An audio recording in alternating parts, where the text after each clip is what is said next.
सभी दर्शकों को प्यार भरा नमस्कार। मैं आपका अपना साथी नीरज उपाध्याय। आप देख रहे हॉट 24 न्यूज। 15 अगस्त 1947 पहला स्वतंत्रता दिवस कैसे मनाया गया था। दोस्तों, आज आपको संपूर्ण जानकारी देंगे। आपके सभी सवालों के जवाब आपको देंगे।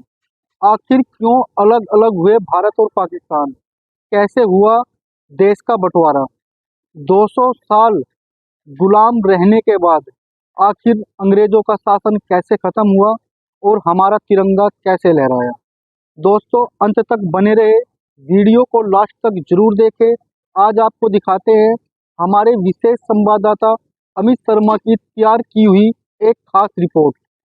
उस समय देश के करोड़ों देशवासियों ने आजादी का जश्न इतने बड़े स्तर पर मनाया कि जय हिंद जय भारत और भारत माता की जय के नारों की गूंज पूरी दुनिया के कोने कोने तक पहुंच गई। और आज की इस खास वीडियो में आपको देश के पहले स्वतंत्र दिवस की सैर पर ले जाने वाले हैं, जिसमें हम कुछ दिलचस्प किस्सों के साथ दुर्लभ वीडियोस भी देखेंगे।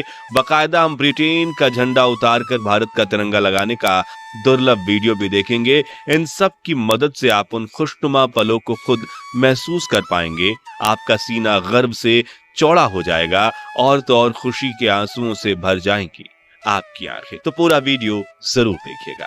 15 अगस्त 1947 देश का पहला स्वतंत्रता दिवस। उस शाम दिल्ली के प्रिंसेस पार्क में ब्रिटिश का झंडा उतारकर तिरंगा फहराया जाना था। तब वहां 30,000 लोगों के इकट्ठा होने का अनुमान लगाया गया था, लेकिन हकीकत में 5 लाख लोगों का सैलाब उमड़ पड़ा। खुद जवाहरलाल नेहरू और लॉर्ड माउंटबेटन को समझ नहीं आ रहा था कि मंच तक जाए कैसे। पंडित नेहरू को लोगों के कंधों पर चढ़कर मंच तक पहुंचाने की जद्दोजहद करनी पड़ी और लॉर्ड माउंटबेटन तो अपनी बग्गी के बाहर से ही नहीं निकल पाए। लॉर्ड माउंटबेटन की बेटी पामेला कहती हैं कि जब मैं वहां पहुंची तो पंडित नेहरू ने मुझे चिल्लाते हुए कहा कि तुम लोगों के सिर और कंधों पर पैर रखते हुए मंच पर आ जाओ। वो बिल्कुल बुरा नहीं मानेंगे। तो मैंने कहा, मैंने ऊंची एड़ी वाली सैंडल पहनी है जो लोगों को चुभ सकती है। तब नेहरू फिर बोले, तो सैंडल को हाथ में लो और आगे बढ़ो।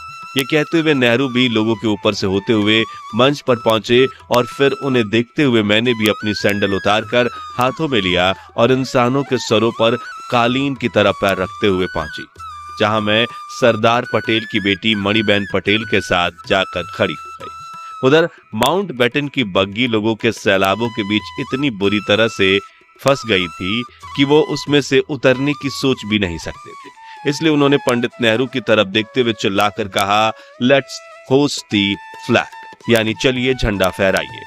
जिसके बाद प्रिंसेस पार्क में भारत का महान तिरंगा फहरा गया और माउंटबेटन ने अपनी बग्गी पर खड़े होकर ही तिरंगे को सलामी दी। जिसके बाद कुछ ऐसा हुआ जो अंग्रेजों के 200 सालों के शासन में कभी नहीं हुआ। जी हाँ, भारत की जनता ने पहली बार दिल से किसी अंग्रेज के नाम का जयकारा किया। वो थे लॉर्ड माउंटबेटन। हर तरफ एक ही नारा गूंज रहा था, माउंटबेटन की जय, पंडित माउंटबेटन की जय। उस दिन माउंटबेटन को वो सौभाग्य प्राप्त हुआ जो किसी अंग्रेज को नहीं हुआ था और उनकी आंखें खुशी से भर आई। सभी लोग खुशी से चिल्ला रहे थे। हिंदू, मुस्लिम, सिख, ईसाई सभी लोग आज़ादी का जश्न मना रहे थे। 30,000 लोगों के पहुंचने का अनुमान था, लेकिन 5 लाख से भी ज्यादा जन सैलाब टूट पड़ा। दोस्तों, द्वितीय विश्व युद्ध में भले ही प्राइम मिनिस्टर विंस्टन चर्चिल ने ब्रिटेन को जीत दिलवाई थी, लेकिन इस जंग में ब्रिटिशर्स की कमर टूट गई थी। दूसरी तरफ भारत में आजादी के आंदोलन की रफ्तार काफी तेज हो चुकी थी। नेताजी सुभाष चंद्र बोस की देश के बाहर देश के लिए बनाई गई आजाद हिंद फौज अब जंग के लिए तैयार थी और महात्मा गांधी के नेतृत्व में देश में स्वतंत्रता आंदोलन अपने चरम पर था। जो देख ब्रिटिशर्स ये समझ चुके थे कि अब अगर हम भारत को आजादी नहीं देंगे तो वह हमें बेइज्जत करके देश से बाहर खदेड़ फेंकेंगे। ऐसे में नए प्राइम मिनिस्टर रिचर्ड एटली ने 20 फरवरी 1947 को ब्रिटेन की हाउस ऑफ कॉमन्स में घोषणा करते हुए कहा कि हम 30 जून 1948 तक भारत को पूरी तरह से आजाद कर देंगे। लेकिन समय बीतने के साथ कुछ ऐसा हुआ कि भारत को आजाद करने की तारीख नजदीक आ गई। दरअसल भारत को आजाद करने की जिम्मेदारी देश के आखिरी वायसराय लुईस माउंटबेटन को दी गई थी, जो शुरुआत में इस काम में साल भर का समय लेने वाले थे, लेकिन देश की स्थिति अब नियंत्रण से बाहर होने लगी थी। इसी दौरान एक और स्वतंत्रता सेनानी लगातार संघर्ष कर रहे थे। वहीं दूसरी तरफ अंग्रेजों के डिवाइड एंड रूल षड्यंत्र की वजह से देश के कई इलाकों में जात पात के दंगे भड़क उठे थे। स्थितियां अंग्रेजों के हाथों से बाहर निकल रही थी। तभी ब्रिटिश इंडिया के आखिरी गवर्नर जनरल सी राजगोपालाचारी ने माउंटबेटन को समझाते हुए कहा कि अगर आपने 30 जून 1948 तक इंतजार किया तो वापस करने के लिए आपके पास कोई सत्ता ही नहीं बचेगी। यह बात उनके जहन में बैठ गई थी और लॉर्ड माउंटबेटन ने भारत को जल्द से जल्द आजाद करने का निर्णय लिया और 3 जून 1947 को इस प्रेस कॉन्फ्रेंस में ऐलान कर दिया गया कि 15 अगस्त 1947 के दिन भारत को आजादी दी जाएगी। साथ ही भारत और पाकिस्तान के नाम के दो देश बनेंगे और इनके संविधान भी अलग अलग होंगे, जिससे लंदन में तो हैरानी का माहौल फैल गया, क्योंकि अब सोने के अंडे देने वाली ये चिड़िया 200 सालों बाद उनके कैद से आजाद होने वाली थी। लेकिन भारत में खुशियों का माहौल फैल गया, क्योंकि जिस आजादी के लिए लाखों फ्रीडम फाइटर्स ने अपनी जान दी थी, अब जल्द ही सभी देशवासी उस आजादी की खुली हवा में सांस लेने वाले थे। दोस्तों, क्या आप जानते हैं कि आजादी के दिन तो 15 अगस्त को चुना गया, लेकिन तब आजादी का समारोह 14 अगस्त की दरमियानी रात को ही क्यों शुरू कर दिया गया था? तो इसके पीछे भी एक खास कारण था। दरअसल भारत के वरिष्ठ ज्योतिषियों के मुताबिक 15 अगस्त का दिन शुभ नहीं था। उन्होंने कहा कि ग्रह नक्षत्र की स्थितियों के लिहाज से 15 अगस्त को इतना महत्वपूर्ण काम नहीं किया जा सकता और सौभाग्य से 14 अगस्त के दिन सितारों की स्थिति 15 अगस्त की तुलना में ज्यादा बेहतर थी। लिहाजा फैसला लिया गया कि 14 अगस्त 1947 की ठीक आधी रात को यदि भारत को आजाद कर दिया जाए तो यह हर तरह से बेहतर साबित होगा। वायसराय लॉर्ड माउंटबेटन ने यह प्रस्ताव स्वीकार किया और 14 अगस्त की रात 11 बजे संसद भवन के सेंट्रल हॉल में स्वतंत्रता दिवस समारोह आयोजित किया गया, जिसकी शुरुआत सुचेता कृपलानी ने की, जो 60 के दशक में उत्तर प्रदेश की पहली महिला मुख्यमंत्री बनी। पहले अल्लामा इकबाल का गीत सारे जहां से अच्छा और फिर बंकिम चटर्जी का वंदे मातरम गाया, जो बाद में भारत का राष्ट्रगीत बना।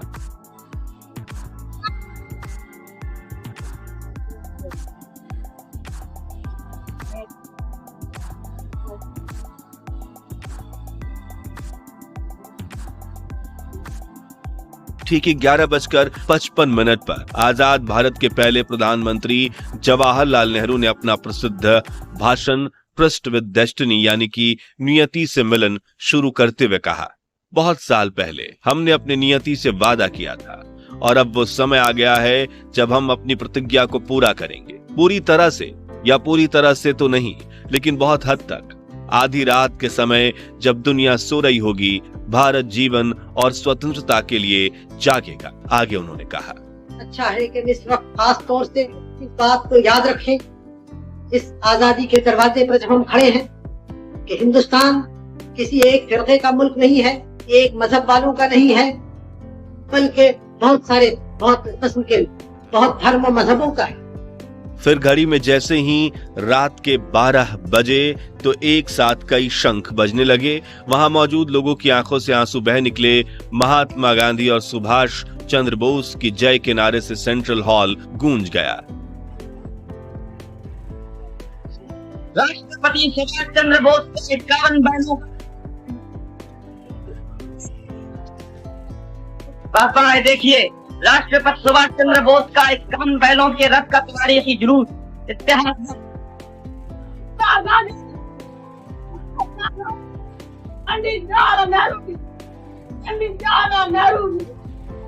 जिसके बाद आजादी के लिए शहीद हुए स्वातंत्र्य के सेनानियों की याद में 2 मिनट का मौन भी रखा गया।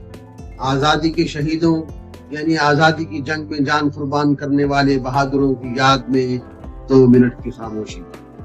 वहीं बाहर तेज हवा के साथ बारिश में भी हजारों भारतीय इस क्षण का इंतजार कर रहे थे। जैसे ही नेहरू संसद भवन से बाहर निकले, मानो हर कोई उन्हें घेर लेना चाहता था। वरिष्ठ पत्रकार खुशवंत सिंह बताते हैं, हम सब रो रहे थे, एक दूसरे की भावनाओं में बह गए थे और आसपास में अनजान लोग भी खुशी से एक दूसरे को गले लगा रहे थे। कुछ समय बाद जवाहरलाल नेहरू और राजेंद्र प्रसाद लॉर्ड माउंटबेटन को औपचारिक रूप से भारत के पहले गवर्नर जनरल बनाने का न्योता देने पहुंचे। माउंटबेटन ने उनका अनुरोध तहे दिल से स्वीकार किया। उन्होंने पोर्ट वाइन की एक बोतल निकाली और अपने हाथों से अपने मेहमानों को वो शराब परोस दी। फिर अपना ग्लास भरकर उन्होंने अपना हाथ ऊंचा किया, बोले टू इंडिया। जिसके बाद पंडित नेहरू ने उन्हें एक लिफाफा देते हुए कहा, इसमें उन मंत्रियों के नाम है जिन्हें कल शपथ दिलाई जाएगी। पंडित नेहरू के जाने के बाद जब माउंटबेटन ने यह लिफाफा खोला तो उनकी हंसी छूट गई, क्योंकि वो खाली था। पंडित जी आजादी के दिन इतने खुश थे कि वो उस लिफाफे में मंत्रियों के नाम वाला कागज ही रखना भूल गए थे। उस रात दिल्ली की सड़कों का वर्णन करते हुए एक अमेरिकन पत्रकार ने लिखा कि सड़कों पर लोग खुशी से चिल्ला रहे थे। हिंदू, मुसलमान और सिख सभी आजादी का जश्न मना रहे थे। ऐसा लग रहा था कि नए साल की पहली शाम का न्यूयॉर्क के टाइम स्क्वायर का नजारा। मित्रों, आजादी का यह समारोह सिर्फ दिल्ली तक सीमित नहीं था, बल्कि देश के हर कोने में स्वतंत्रता दिवस का जश्न मनाया जा रहा था।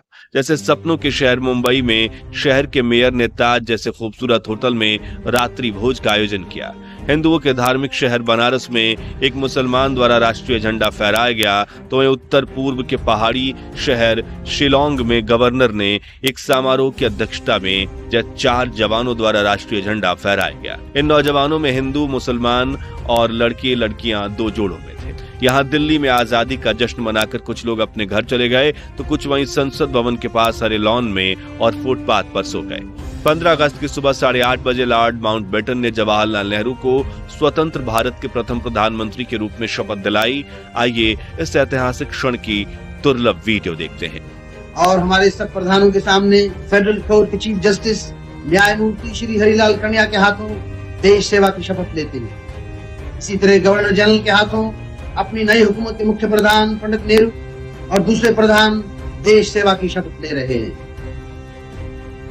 बाहर खड़े हुए लोगों का जोश खरोश बढ़ रहा है, इस इंतजार में बेताब हैं कि कब नेताओं के दर्शन हों। आप हैं स्वतंत्र भारत के पहले प्रधान। अगले दिन दिल्ली की सड़कों पर लाखों लोगों का सैलाब उमड़ पड़ा। सड़कें लोगों से इतनी खचाखच भरी हुई थी कि गाड़ी छोड़िए साइकिल पर भी सफर करना मुमकिन नहीं था। शाम 5 बजे इंडिया गेट के पास प्रिंसेस पार्क में माउंटबेटन को भारत का तिरंगा झंडा फहराना था और ये अनुमान लगाया गया था करीब 30,000 लोग आएंगे, लेकिन लोगों की भीड़ बढ़ती गई और पूरे इलाके में 5 लाख लोग इकट्ठा हो गए। इतनी भीड़ भारत के इतिहास में कुंभ स्नान के सिवाय किसी भी अवसर पर एकत्रित नहीं हुई थी। उस पल का अंदाजा आप इसी बात से लगा सकते हैं कि भीड़ को रोकने के लिए लगाई गई बल्लियां, बैंड वालों के लिए बनाया गया मंच, विशिष्ट अतिथियों के दर्शक दीर्घा और रास्ते दोनों ओर बांधी गई रस्सियां, हर चीज लोगों के इस प्रबल धारा में बह गई थी। बैंड वालों के आसपास लोगों की भीड़ इतनी थी कि ढोल बजाना नामुमकिन हो गया था। लोग एक दूसरे से इतना सट कर बैठे थे कि इनके बीच से हवा का गुजरना भी मुश्किल था। इंग्लिश राइटर डोमिनिक लैपियर और लैरी कॉलिंस ने अपनी किताब फ्रीडम एट मिडनाइट में लिखा था कि उस भीड़ में हजारों ऐसी औरतें भी थीं जो अपने दूध पीते बच्चों को सीने से लगाए हुई थी, इस डर से कि कहीं उनके बच्चे बढ़ती हुई भीड़ में पिचक न जाए। जब उन्हें भीड़ का धक्का लगता था वो अपने बच्चों को उन्हें रबड़ की गेंद की तरह हवा में उछाल देती और जब वो नीचे गिरता तो उन्हें पकड़कर फिर से उछाल देती। एक क्षण में हवा में इस तरह कई बच्चे उछाल दिए गए। मंच पर खड़ी लॉर्ड माउंटबेटन की 17 साल की बेटी पामेला की आंखें आश्चर्य से फटी की फटी रह गईं। वो सोचने लगी, हे भगवान, यहाँ तो बच्चों की बारिश हो रही है। प्रिंसेस पार्क में भारत के तिरंगे को लहराता देखने का सौभाग्य जिस भी भारतीयों को प्राप्त हुआ उनका जीवन धन्य हो गया, क्योंकि 200 सालों की कड़ी तपस्या के बाद जब आजादी का तिरंगा फहराया गया तब अचानक से तेज हवाएं चलने लगी और तिरंगे के ठीक पीछे एक इंद्रधनुष उभर आया, मानो प्रकृति भी भारत की आजादी का जश्न मना रही हो। ऐसा ही माहौल पूरे देश में था। हर जगह जुलूस निकल रहे थे, लोग खुशी से एक दूसरे को गले लगा रहे थे और आजादी के जश्न को मना रहे थे। हालांकि देश के कुछ हिस्सों में लोग बंटवारे का दर्द भी सह रहे थे। उनके लिए 14 अगस्त की रात खुशनुमा नहीं बल्कि दुख, दर्द और पीड़ा भरी काली रात थी, जिस विषय में आप हमारी डिटेल्ड वीडियो डिस्क्रिप्शन में दी हुई लिंक से देख सकते हैं। और यही कारण है कि 15 अगस्त के दिन यहाँ राष्ट्रपिता महात्मा गांधी, जिनकी भारत की आजादी में अहम भूमिका थी, वो नहीं दिखाई दे रहे हैं। क्योंकि उस वक्त वो ना तो संसद में दिखे थे, ना राष्ट्रपति भवन में, ना इंडिया गेट पर और ना ही लाल किले पर। 14 अगस्त की रात प्रधानमंत्री जवाहरलाल नेहरू ने जो भाषण दिया था, वो भाषण गांधी जी ने नहीं सुना था, बल्कि उस रात वो 9 बजे ही सोने चले गए थे। उस वक्त गांधी जी कलकत्ता के बेलिया घाट में लगभग खंडहर हो चुकी हैदरी मंजिल नाम की हवेली में विश्राम कर रहे थे, क्योंकि देश के बंटवारे से शुरू हुई सांप्रदायिक हिंसा को शांत करवाने के लिए बापू 13 अगस्त को कलकत्ता पहुंचे, जहां वो हिंसक प्रवृत्तियों को रोकने की कोशिश कर रहे थे। 15 अगस्त की सुबह 2 बजे वो नींद से उठे और हिंसक दंगे रोकने और शांति स्थापित करने के लिए उपवास रखा। जिसके बाद उन्होंने गीता पाठ करवाया और दोपहर के वक्त बेलिया घाट में एक प्रार्थना सभा में पहुंचे, जहां समाज के हर तबके के लोग मौजूद थे। जी हाँ, इस तरह आजादी के दिन महात्मा गांधी ने अन्न का एक भी निवाला नहीं खाया था और वो आजादी के जश्न से भी दूर थे, क्योंकि वो देश में दंगे फसाद रोकना चाहते थे। तो साथियों, 15 अगस्त 1947 भारत के महान इतिहास का वो ऐतिहासिक दिन था जब हमारे देश को आजादी मिली। वहीं आजादी जिसके लिए भगत सिंह, राजगुरु, सुखदेव, चंद्रशेखर आजाद जैसे लाखों क्रांतिकारियों ने हंसते हंसते अपने प्राण की आहुति दे दी थी। वही आजादी जिसके लिए नेताजी सुभाष चंद्र बोस ने देश के बाहर देश के लिए आजाद हिंद फौज खड़ी कर दी थी। वही आजादी जिससे अहिंसा से पाने की कोशिश में महात्मा गांधी, सरदार पटेल और पंडित जवाहरलाल नेहरू के साथ करोड़ों भारतीयों का काफिला खड़ा था। तो दोस्तों, अगर आप भी देश को आजादी दिलवाने वाले फ्रीडम फाइटर्स पर गर्व करते हैं तो उनके सम्मान में कमेंट बॉक्स में जय हिंद, जय भारत जरूर लिखें। ये वीडियो अच्छा लगा हो तो लाइक और शेयर करके 11,000 लाइक्स के लक्ष्य को हासिल करने में हमारी मदद कीजिए। और भारत के महान इतिहास से जुड़े ऐसे ही दुर्लभ वीडियोस के लिए हमारे चैनल को सब्सक्राइब करके पास वाली घंटी जरूर बजा दीजिए। मिलते हैं अगली वीडियो में। जय हिंद, वंदे मातरम। दोस्तों, ऐसी ही रोमांचक इतिहास हम हमेशा आपके लिए लेकर के आते रहेंगे। अगर आपको वीडियो अच्छी लगी हो तो चैनल को सब्सक्राइब करें, लाइक करें, शेयर करें। जय हिंद, जय भारत। देखते रहे आपका अपना चैनल हॉट 24 न्यूज़।